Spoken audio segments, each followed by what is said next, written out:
Assalamualaikum and welcome to my YouTube channel. Dear student, आज का topic है complex number. So stay with me. हम complex number को detail से discuss करेंगे इंशाल्लाह. सबसे पहले what is complex number. Complex number हम डिफाइन करते हैं, उसके बाद इसकी ईच एंड एवरीथिंग को हम एक्सप्लेन करने की कोशिश करेंगे इंशाल्लाह. डियर स्टूडेंट, कॉम्प्लेक्स नंबर क्या है? Combination.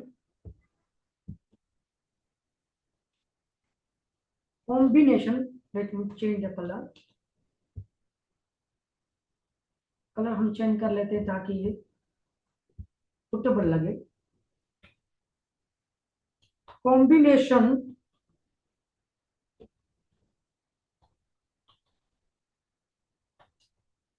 Of real and imaginary number.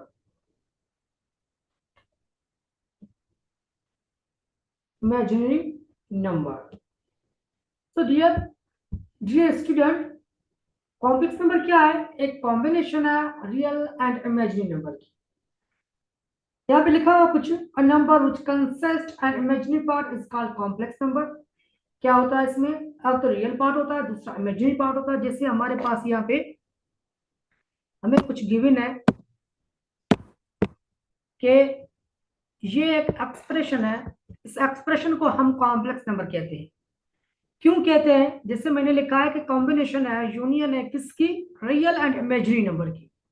तो बेटा ये पार्ट जो होता है ये रियल है और ये जो पार्ट होता है ये इमेजिनरी हमारे पास है. तो इमेजिनरी एंड रियल नंबर दोनों की एक कॉम्बिनेशन हमें कॉम्प्लेक्स नंबर देती है. अच्छा, इसका कॉन्सेप्ट कैसे आया? आपको पता है कि अगर हमारे पास रेडिकल 4 होता, उसका आंसर हमारे पास एग्जैक्ट है. क्या है बेटा? हम इसके फैक्टर निकालते. 4 का फैक्टर क्या निकलेंगे बेटा? 2 की टेबल में 2 टाइम्स एंड 2 की टेबल में 1 टाइम्स. ये मल्टीप्लाई करके बाहर निकालेंगे तो हमारे पास इसका आंसर आ जाएगा 2. तो 4 का जो रेडिकल है, फ्री रेडिकल जब होगा तब ये 2 होगा.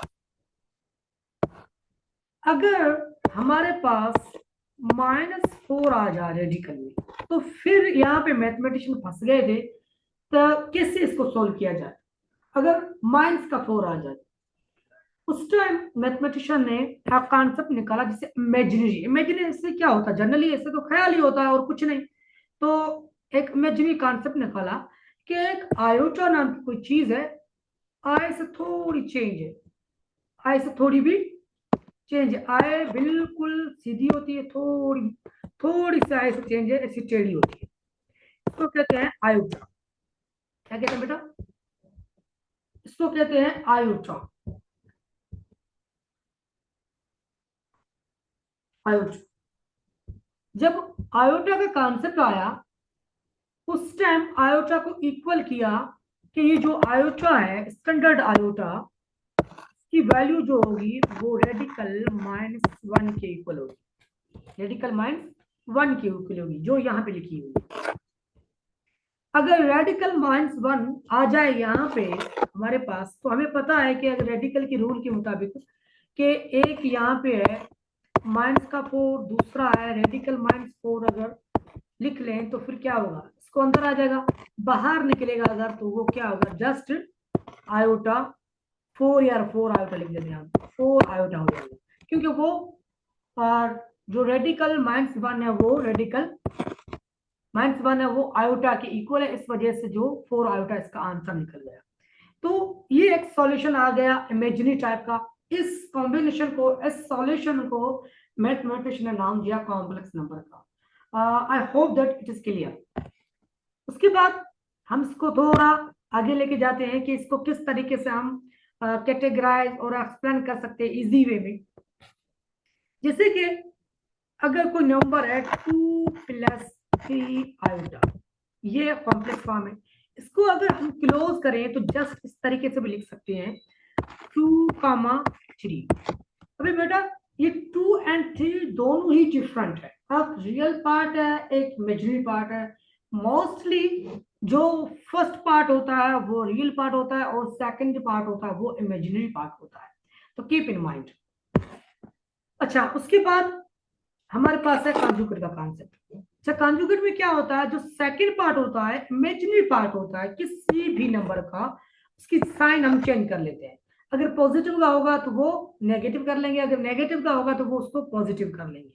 अच्छा, इसकी डिनोटेशन कैसे होगी, जस्ट हमारे पास एक जेड नंबर था, कोई भी इंटीजर बोल सकते हैं, कोई कॉम्प्लेक्स नंबर था, लेकिन उस कॉम्प्लेक्स नंबर में क्या किया कि अगर हमने उसको उसकी कॉन्जुगेशन ली, कॉन्जुगेट किया उसका, तो उस पर एक बार दे दी, ये जेड बार बोलेंगे इसको, बार दे दी, तो उसकी जो सेकंड पार्ट था उसका जो माइनस था, वाई था, उसको हमने माइनस कर लिया, उसकी साइन चेंज कर, तो ये जो जेड है इसका कॉन्जुगेट हो गया एक्स का माइनस वाई। उसके बाद थोड़े कुछ प्रॉपर्टीज है इसकी, बहुत अच्छी प्रॉपर्टीज है कॉम्प्लेक्स नंबर की, खूबसूरती है कि अगर जेड बार का कॉन्जुगेट लें तो वो जेड का कॉन्जुगेट जेड बार ले हो जाता है, अगर जेड बार का अगेन कॉन्जुगेट लें तो वो फिर दोबारा जेड बन जाता है। क्योंकि हमें पता है कि अगर किसी भी चीज को नेक्स्ट टाइम उस फॉर्म में ले आने के लिए हम कोशिश करेंगे तो उसका सेकंड ऑपरेशन करेंगे। जिस तरीके से ये जेड बार का हमने कॉन्जुगेट लिया तो वो फिर क्या होगा, जेड हो गया। ये एमसीक्यूज भी पूछा जाता है, कीप इन माइंड। उसके बाद हम कुछ ऑपरेशन है कॉम्प्लेक्स नंबर की, उसकी डिस्कस करते हैं। बहुत ही इजी ऑपरेशन है और बहुत ही यूजफुल है, मोस्ट यूजफुल है। एडिशन, एडिशन में बेटा क्या करेंगे, ये हमारे पास एक कॉम्प्लेक्स नंबर है, दूसरा ये है, अगर दोनों को हम ऐड करना जा रहे हैं या सब्ट्रैक्ट करना जा रहे हैं तो क्या करेंगे, तो जो रियल पार्ट है वो रियल से ऐड करेंगे, इमेजिनरी पार्ट है वो इमेजिनरी से ऐड करेंगे। इज इट ओके, रियल को रियल से, इमेजिनरी को इमेजिनरी से, इमेजिनरी के साथ आयोटा आ जाएगा, रियल रियल के साथ कोई भी ऐसी साइन नहीं होगी। ये जो है वो एक फार्मूला बन गया, A plus C plus B plus D, यहाँ पे आयोटा है, अगर हम आयोटा डिस्ट्रीब्यूट करें तो इन दोनों में से आयोटा आ जाएगा। उसके बाद हमारे पास है मल्टीप्लिकेशन की ऑपरेशन है कॉम्प्लेक्स नंबर की। तो इसमें क्या है कि अगर दो नंबर है Z1 एंड Z2, दो नंबर कॉम्प्लेक्स नंबर है, इसको अगर हम मल्टीप्लाई करेंगे तो किस तरीके से, वो सेम प्रोसेस है मल्टीप्लिकेशन का जो हम पढ़ते रहे हैं। ए को सी से, फिर ए को डी से, बी को सी से और बी को डी से मल्टीप्लाई करेंगे। अच्छा, इन द एंड कंक्लूसिव इसका आंसर क्या आएगा, इसका आंसर क्या आएगा, अगर हम इसको क्लोज कर लेंगे तो क्लोज करने के बाद इसका जो आंसर आएगा वो होगा ये वाला। ये देखिए कि एक फार्मूला बन गया है, S C minus B D plus A D plus B C iota. अच्छा, इसको हम और सिंप्लीफाई भी कर सकते हैं, हमने क्लोज फॉर्म और भी पढ़ा है कि अगर हम इसको ऐसे कर लें, ए सी, मैं इसको कीबोर्ड की मदद से लिख रहा हूँ ताकि सूटेबल हो और इजी नजर आए। हम इसको इस तरीके से भी लिख सकते हैं, A C minus D D comma A D plus B C. हम इसको इस तरीके से भी लिख सकते हैं, कोई इशू नहीं है, हमारा फॉर्मूला हो गया किसका, मल्टीप्लिकेशन का। अच्छा, उसके बाद हमारे पास है डिवीजन, सेम सेम प्रोसेस है, कोई भी कुछ चेंज नहीं है, इसको देख के परेशान नहीं होना है, सबसे पहले आपको घबराना नहीं है। तो क्या है कि Z1 divide by Z2, Z1 का वैल्यू ये था, Z2 का वैल्यू ये था, जो कॉम्प्लेक्स नंबर था दो, इसको अगर हम डिवाइड करेंगे तो क्या करेंगे, but reciprocal, simple words, reciprocal अगर लेंगे तो ये जो ऊपर वाले दो टर्म थे वो आपस में मल्टीप्लाई होगा, नीचे आपस में मल्टीप्लाई होगा, और इसको सिंप्लीफाई करेंगे, लास्ट में हमारे पास ये एक फार्मूला बन जाएगा। अच्छा, फार्मूला से बहुत ही इजी फार्मूला है, इसको हम और तरीके से भी लिख सकते हैं कि A C plus B D B C minus A D और C square plus B square, यहाँ पे भी C square plus D square. तो ये ये फॉर्म भी है मल्टीप्लिकेशन का। तो ये कॉम्प्लेक्स नंबर की थ्योरी कंप्लीट होगी है। मैंने मेरे फर्स्ट लेक्चर में, अगर आपको देखा नहीं है तो फिर वो लेक्चर भी देखें, उसमें मैंने रियल नंबर पे जो भी प्रॉपर्टीज थी, मोस्ट फ्रीक्वेंटली यूज्ड प्रॉपर्टी, वो मैंने डिस्कस की। और उसके बाद मैंने ये कॉम्प्लेक्स नंबर की जो भी थ्योरी थी, मोस्ट फ्रीक्वेंट यूज होती है एक्सरसाइज में, और ये सिर्फ आपको यहाँ पे काम नहीं देगी, ये आपको फ्यूचर स्टडी में बहुत काम आएगी अगर आप एक एक टर्म इजीली समझेंगे। तो ये खूबसूरती है मैथमेटिक्स की, कि अगर आप मैथमेटिक्स को एक बार पढ़ें, दिल से पढ़ें, तो आगे भी आपको वो सेम टर्म आपको आगे काम देंगे। अच्छा, उसके बाद एमसीक्यू से, मैं एमसीक्यू अभी नहीं कर रहा, मैं एंड में करूंगा। मैं जा रहा हूँ डायरेक्ट एक्सरसाइज पे, ताकि वीडियो भी लंबा ना हो। मैं डायरेक्ट एक्सरसाइज में जा रहा हूँ।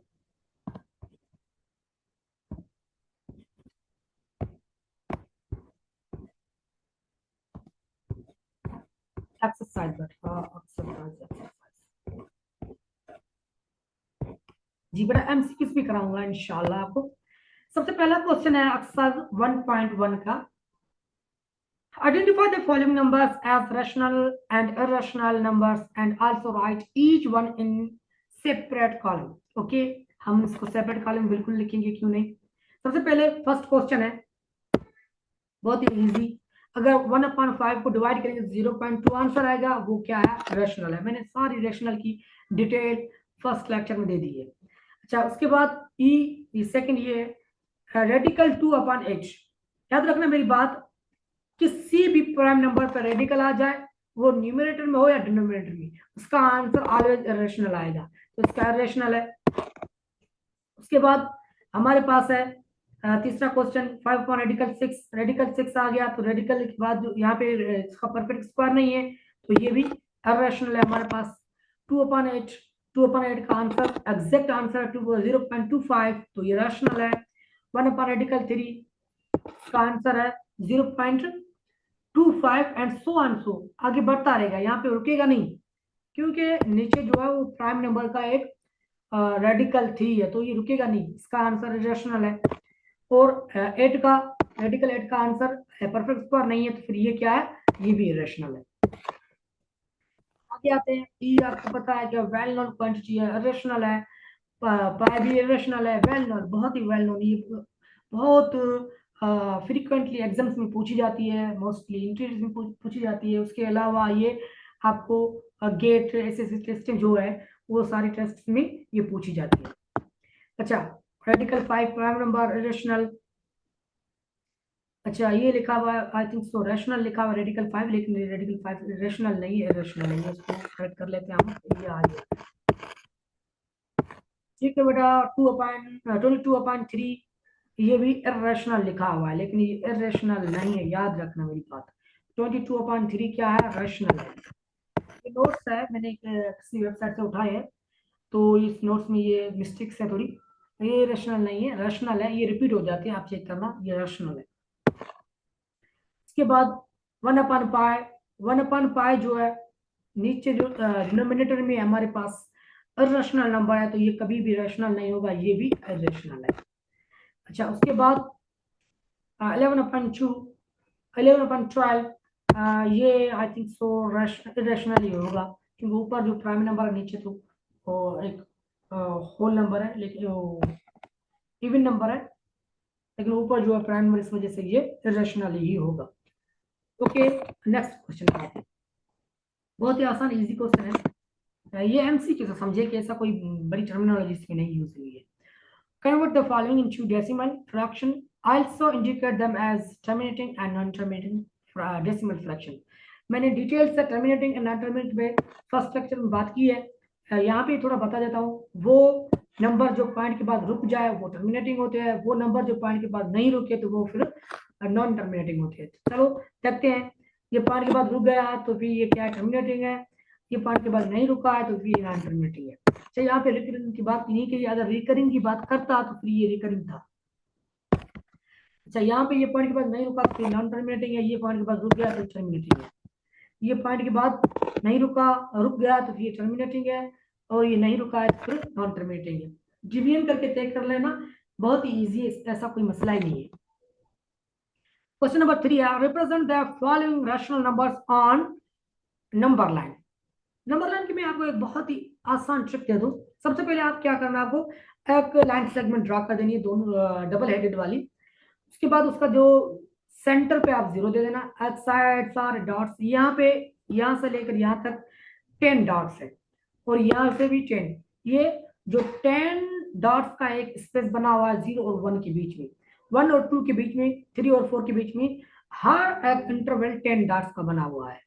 तो आप ऐसे एक लाइन ड्रॉ कर लेना। उसके बाद आपको क्या दिया हुआ है, 8/10। अब इसको अगर सोल्व करेंगे तो ये आएगा 0.8 आंसर आएगा। 0.8 कहाँ होगा बेटा, ये गिन ले आप, 1 2 3 4 5 8, 8 पे आप लग देगा, ये आपका मेंशन कर दिया आपने। तो ये आपको आसान तरीके से पूछ रहा है कि आप जो नंबर आपको असाइंड है वो मार्क करें नंबर लाइन पे सिंपली।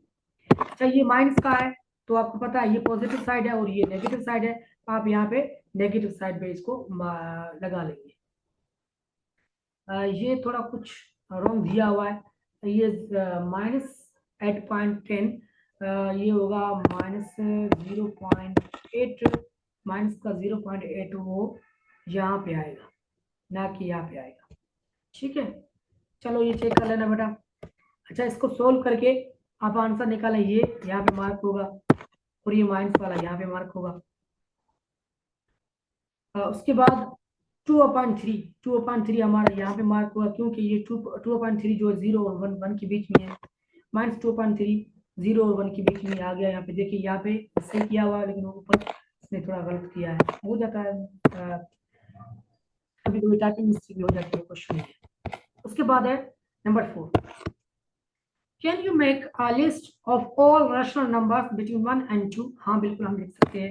आपको पता है 1 and 2 के बीच में कितने पॉइंट्स है, 10 पॉइंट्स है। 0.1 ऐसे ऐसे 0.9 तक, तो 0.9 तक हम इसको ऑल और रैशनल नंबर लिख सकते हैं। कैसे होगा, 0.1 नहीं, सॉरी, ये होगा बेटा 1.1 से लेकर 1.9 तक।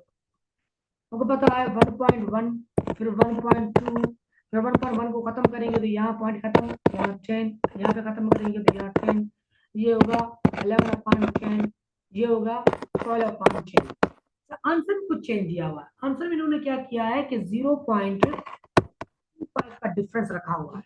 तो आप सारे भी लिख सकते हैं, 0.25 का डिफरेंस भी लिख सकते हैं। ये 0.25 का डिफरेंस है, ये सबसे पहले 0.25 आएगा, फिर 0.5 आएगा, ये होगा 1.25, फिर 1.5, फिर आएगा 1.75, ऐसे 0.25 का डिफरेंस इंटरवल में रखा हुआ है। लेकिन ये लाजमन नहीं है कि हम यहाँ पे, उसने कहा है कि ऑल वर्ड यूज किया तो हम सारे लिख सकते हैं, कोई इशू नहीं है हमारे लिए। लेकिन एक बात की है इसमें रैशनल नंबर की, तो I think so rational number जो है वो ये 0.25 वाले ही आते हैं। यहाँ पे अगर हम इसको डिवाइड कर लें 11/10 तो आंसर क्या आता है देख लें। बहुत ही इजी, जल्दी में हम कर लेते हैं, कैलकुलेटर पे कर लेते हैं। 11/10 तो पता है 1.1 ही आएगा, मैं आपको इससे बता रहा हूँ जल्दी में। आपको पता है 1.1 ही आएगा, 11/10। क्या आंसर बेटा, 1.1। देखिए 1.1 क्या है, 1.1 हमने पहले सबसे पहले लिखा 1.1, उसके बाद हमने उसको हमने डिवाइड किया था न्यूमरेटर एंड डिनोमिनेटर में। तो 1.1 हमारे पास एक रेशनल नंबर बिल्कुल है, तो ये सारे भी आ सकते हैं, कोई इशू नहीं है। इन्होंने 0.5 का एक इंटरवल लिया है। उसके बाद नंबर 5 है, give reason why pi is an irrational number. तो थोड़ा सोचे, क्यों है, क्यों है, इसलिए है बेटा कि ये नॉन टर्मिनेटिंग है। हमने क्या पढ़ा है, हमने पढ़ा है कि इरेशनल नंबर वो होते हैं जो नॉन टर्मिनेटिंग हो और नॉन रिकरिंग हो। तो ये बेटा नॉन रिकरिंग भी है, नॉन टर्मिनेटिंग भी है, इस वजह से ये जो है, इस वजह से ये जो है ये क्या है, इरेशनल नंबर है पाए। अच्छा, उसके बाद ट्रिक मार्क के भी कुछ क्वेश्चन है, कर लेते हैं, चलो ये भी हो जाए। 517 इज एन इरेशनल नंबर। हाँ 517 इरेशनल नंबर है, बिल्कुल है। 0.31591 is an example of non terminating बिल्कुल है, ये भी सही है, ये भी सही है। अच्छा, पाई इरेशनल है, ये भी सही है। 0.123 बार, अगर 3 बार है तो वो is an recurring decimal fraction, हाँ बिल्कुल है। लेकिन इसके जो आंसर में बुक में दिया हुआ है नहीं है, लेकिन ये है क्योंकि 0.3 1 2 3 का बार का मतलब है 3 3 3 रिपीट होता है। जब रिपीट होगा तो फिर वो रिकरिंग है। 1/3 and 2/3 are lying between 0 and 1 बिल्कुल है, 0.0 and 1 के बीच में ही लाई करता है, आप चेक कर लेना। इसका आंसर क्या आता है, इसका आंसर 0.1 नहीं, 1 और 0.1 के बीच में यही आएगा। इसके बाद है 1/रेडिकल रेशनल नंबर, रेशनल का नहीं है ये, रेशनल का ये रॉन्ग है, बाकी सारे राइट है। इसके आंसर की में दिया हुआ है 4th नंबर फॉल्स, लेकिन ये फॉल्स है नहीं। ओके, फिर एक्सरसाइज 1.2 इंशाल्लाह नेक्स्ट लेक्चर में हम 1.2 डिस्कस करेंगे। उससे पहले हम एमसीक्यूज करेंगे। अगर एमसीक्यूज की नीड है please leave comment in the comment box, इंशाल्लाह हम एमसीक्यूज भी करेंगे।